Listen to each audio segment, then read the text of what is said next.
Well starting లోనే ఒక big breaking అందుతోంది. వల్లభనేని వంశీ రిమాండ్ ని పొడిగించింది కోర్టు. దానికి సంబంధించిన బ్రేకింగ్ ఇది. 14 రోజుల పాటు పొడిగించింది న్యాయస్థానం. వంశీతో పాటు 4 నిందితులను వర్చువల్ గా కోర్టులో హాజరుపరిచారు పోలీసులు.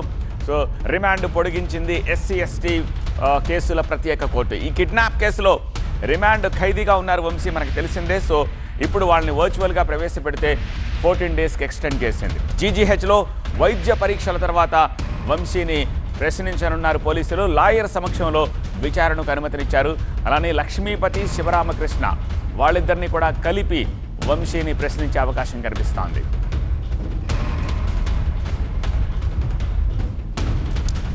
లేటెస్ట్ అప్డేట్స్ అందించేందుకు మా ప్రతినిధి వసంత్ విజయవాడ నుంచి మనకు లైవ్లో సిద్ధంగా ఉన్నారు. వసంత్, ఈ 3 డేస్ ఆల్రెడీ రిమాండ్ ఖైదీగా ఉన్నారు. సో వీటితో పాటు కలిపి 14 డేసా? ఇక్కడి నుంచి 14 డేస్ ఇచ్చారా? వర్చువల్గా ప్రవేశపెట్టిన తర్వాత ఆర్గ్యుమెంట్స్లో ఏం చెప్పారు?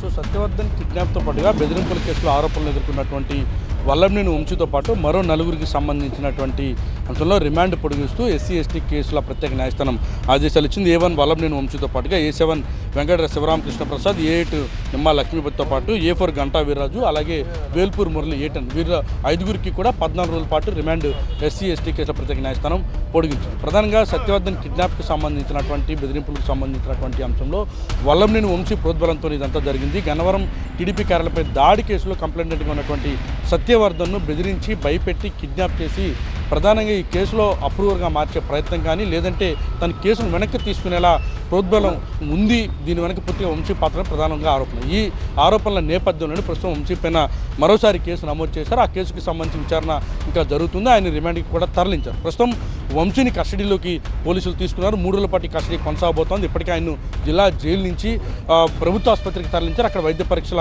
అనంతరం ఆయన కస్టడీలోకి తీసుకొని ఈరోజు ఉదయం 10 గంటల నుంచి, అంటే 3 రోజుల పాటు 10 గంటల నుంచి సాయంత్రం 5 గంటల వరకు కూడా వంశీని విచారిస్తారు. సత్యవర్ధన్ను ప్రధానంగా కిడ్నాప్ చేసి ఇటు విశాఖపట్నాన్ని తరలించడానికి వెనుకున్న కారణాలేంటి, ఎవరెవరు సహకరించారు, ఆర్థిక లావాదేవీలు ఏమైనా ఉన్నాయా అనే కోణంలో పోలీసులు విచారణ చేయబోతున్నారు. అందుకు సంబంధించి అన్ని వివరాలను కూడా వంశీ నడి తెలుసుకుని వంశీకి ఎవరు సహకరించారనే కోణంలో పోలీసులు దర్యాప్తు చేయబోతున్నారు. అందుకు సంబంధించి ప్రశ్నలను కూడా ఇప్పటికే పోలీసులు సిద్ధం చేశారు. రైట్ వసంత్.